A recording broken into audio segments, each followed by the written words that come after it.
എല്ലാവർക്കും നമസ്കാരം. ഇന്ത്യയിലെ ക്ഷേത്രങ്ങൾ എന്ന പരമ്പരയിലെ രണ്ടാമത്തെ എപ്പിസോഡ് ആണിത്. ഒന്നാമത്തെ എപ്പിസോഡ് തിരുവട്ടാർ ശ്രീ ആദികേശവ പെരുമാൾ ക്ഷേത്രത്തെക്കുറിച്ചായിരുന്നു. താല്പര്യമുള്ളവർ അതും കൂടി ശ്രദ്ധിക്കുമല്ലോ. തിരുവനന്തപുരം ജില്ലയിലെ ഏറ്റവും പ്രധാനപ്പെട്ട പുരാതന ക്ഷേത്രങ്ങളിൽ ഒന്നാണ് നെയ്യാറ്റിൻകര ശ്രീകൃഷ്ണസ്വാമി ക്ഷേത്രം. ഉണ്ണിക്കണ്ണന്റെ നവനീത കൃഷ്ണൻ രൂപത്തിലുള്ള ഭഗവാൻ കൃഷ്ണനാണ് ഇവിടെ പ്രതിഷ്ഠ. എങ്ങനെ എത്തിച്ചേരാം? തിരുവനന്തപുരം നഗരത്തിൽ നിന്ന് ഏകദേശം 20 കിലോമീറ്റർ തെക്ക് മാറി നെയ്യാറ്റിൻകര ടൗണിന്റെ ഹൃദയഭാഗത്താണ് ക്ഷേത്രം സ്ഥിതി ചെയ്യുന്നത്. ബസ് വഴിയാണെങ്കിൽ നെയ്യാറ്റിൻകര KSRTC ബസ് സ്റ്റാൻഡിൽ നിന്നും നടക്കാവുന്ന ദൂരം മാത്രമേ ഈ ക്ഷേത്രത്തിലേക്കുള്ളൂ. തിരുവനന്തപുരത്ത് നിന്നും പാറശാല, നാഗർകോവിൽ, കന്യാകുമാരി ഭാഗത്തേക്ക് പോകുന്ന എല്ലാ ബസ്സുകളും ഇവിടെ നിർത്തുന്നതാണ്. ഇനി ട്രെയിനിലാണ് വരുന്നതെങ്കിൽ നെയ്യാറ്റിൻകര റെയിൽവേ സ്റ്റേഷനിൽ നിന്ന് ഏകദേശം 1 കിലോമീറ്റർ ദൂരം. അനന്തപുരി എക്സ്പ്രസ്, ഗുരുവായൂർ എക്സ്പ്രസ് മുതലായ പ്രധാന ട്രെയിനുകൾക്ക് ഇവിടെ സ്റ്റോപ്പുണ്ട്.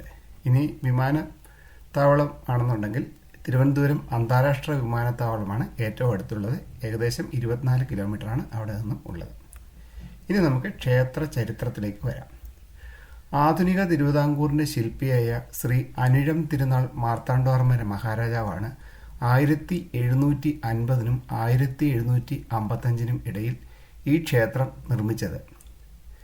ഐതിഹ്യം, എട്ടുവീട്ടിൽ പിള്ളമാരിൽ നിന്നും രക്ഷപ്പെടാനായി ഓടുന്നതിനിടയിൽ ഒരു ചെറുബാലൻ പ്രത്യക്ഷപ്പെടുകയും രാജാവിനെ ഒരു വലിയ പ്ലാവിന്റെ പൊത്തിനുള്ളിൽ ഒളിക്കുവാൻ സഹായിക്കുകയും ചെയ്തു.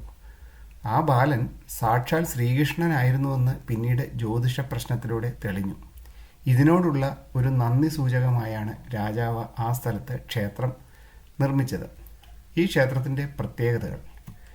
ഈ ക്ഷേത്രത്തിലെ ഏറ്റവും വലിയൊരു പ്രത്യേകത അമ്മച്ചിപ്ലാവ് തന്നെയാണ്. രാജാവിനെ രക്ഷിച്ച ആ പുരാതന പ്ലാവ് അമ്മച്ചിപ്ലാവ് എന്നറിയപ്പെടുന്നു. ഇന്ന് അതിൻ്റെ അവശേഷിക്കുന്ന ഭാഗം പുരാവസ്തു വകുപ്പിൻ്റെ സംരക്ഷണത്തിലാണ്. ക്ഷേത്രമുറ്റത്തെ ഒരു പ്രധാന ആകർഷണം തന്നെ ആണിത്. നവനീത കൃഷ്ണൻ, 2 കൈകളിലും വെണ്ണയുമായി നിൽക്കുന്ന ഉണ്ണിക്കണ്ണന്റെ രൂപത്തിലാണ് ഈ ക്ഷേത്രത്തിലെ വിഗ്രഹം നിർമ്മിച്ചിരിക്കുന്നത്. വാസ്തുവിദ്യയെപ്പറ്റി പറയുകയാണെങ്കിൽ കേരളീയ ശൈലിയിലുള്ള നിർമ്മാണമാണ്. ഗോപുരത്തിൽ അതിമനോഹരമായ ഗീതോപദേശ ശില്പങ്ങൾ കാണാവുന്നതാണ്. ഇനി നമുക്ക് പൂജാ സമയങ്ങളിലേക്ക് വരാം. അതിരാവിലെ 5 AM തുടങ്ങി 11-15 AM വരെയാണ് രാവിലത്തെ പൂജാസമയം.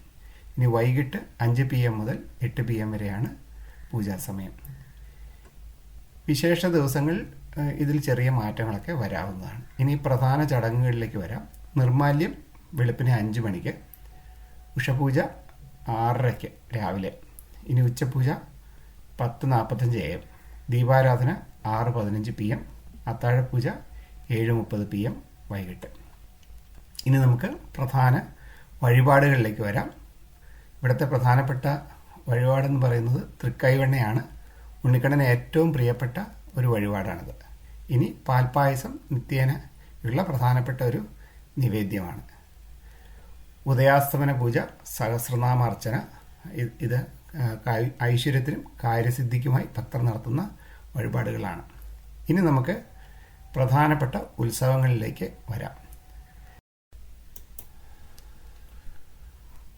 വാർഷിക ഉത്സവം മീനത്തിൽ മാർച്ച് ഏപ്രിൽ മാസങ്ങളിൽ 10 ദിവസമായിട്ടാണ് നടത്തുന്നത്. നെയ്യാറിലാണ് ആറാട്ട് നടക്കുന്നത്. ഇനി അഷ്ടമി രോഹിണി, ശ്രീകൃഷ്ണ ജയന്തി വലിയ ആഘോഷമായി കൊണ്ടാടുന്നു. നവരാത്രി, കുമാരകോവിലിൽ നിന്നുള്ള സുബ്രഹ്മണ്യ സ്വാമിയും തേവാരക്കെട്ട് സരസ്വതി ദേവിയും നവരാത്രി എഴുന്നള്ളത്തിനിടെ ഈ ക്ഷേത്രത്തിലാണ് ഒരു രാത്രി വിശ്രമിക്കുന്നത്. ഇനി ഭക്തർ ശ്രദ്ധിക്കേണ്ട കാര്യങ്ങൾ. വസ്ത്രധാരണം, പുരുഷന്മാർ ക്ഷേത്രത്തിനുള്ളിൽ ഷർട്ട് ധരിക്കാൻ പാടില്ല. സ്ത്രീകൾ സാരിയോ സെറ്റുമുണ്ടോ ചുരിദാറോ ധരിക്കാം. പക്ഷേ ചുരിദാർ ധരിക്കുമ്പോൾ ദുപ്പട്ട ധരിക്കുവാൻ ശ്രദ്ധിക്കുക. ഇനി മൊബൈൽ ഫോൺ, ക്ഷേത്രത്തിനുള്ളിൽ ഫോട്ടോഗ്രാഫിയും ഫോൺ ഉപയോഗവും കർശനമായി നിരോധിച്ചിരിക്കുന്നു. ഇനി നമുക്ക് പ്രസാദം, അത് രാവിലെ പൂജയ്ക്ക് ശേഷം ലഭിക്കുന്ന തൃക്കൈവെണ്ണ വാങ്ങി കഴിക്കുവാൻ മറക്കരുത്. ഭക്തജനങ്ങൾ ജീവിതത്തിൽ ഒരിക്കലെങ്കിലും സന്ദർശിച്ചിരിക്കേണ്ട സവിശേഷമായ ഒരു പുണ്യക്ഷേത്രം തന്നെയാണിത്. നിങ്ങൾക്ക് ഈ വീഡിയോ ഇഷ്ടപ്പെട്ടെങ്കിൽ ലൈക്ക് ചെയ്യുമല്ലോ. ഈ ചാനലിലെ പുതിയ വീഡിയോകളുടെ നോട്ടിഫിക്കേഷൻ നിങ്ങൾക്ക് ലഭിക്കുന്നതിന് സബ്സ്ക്രൈബ് ബട്ടൺ അമർത്തുക. പിന്നെ നിങ്ങളുടെ പ്രിയപ്പെട്ടവർക്ക് ഉപകരിക്കുമെങ്കിൽ ഈ വീഡിയോ അവരുമായും പങ്കുവയ്ക്കുമല്ലോ.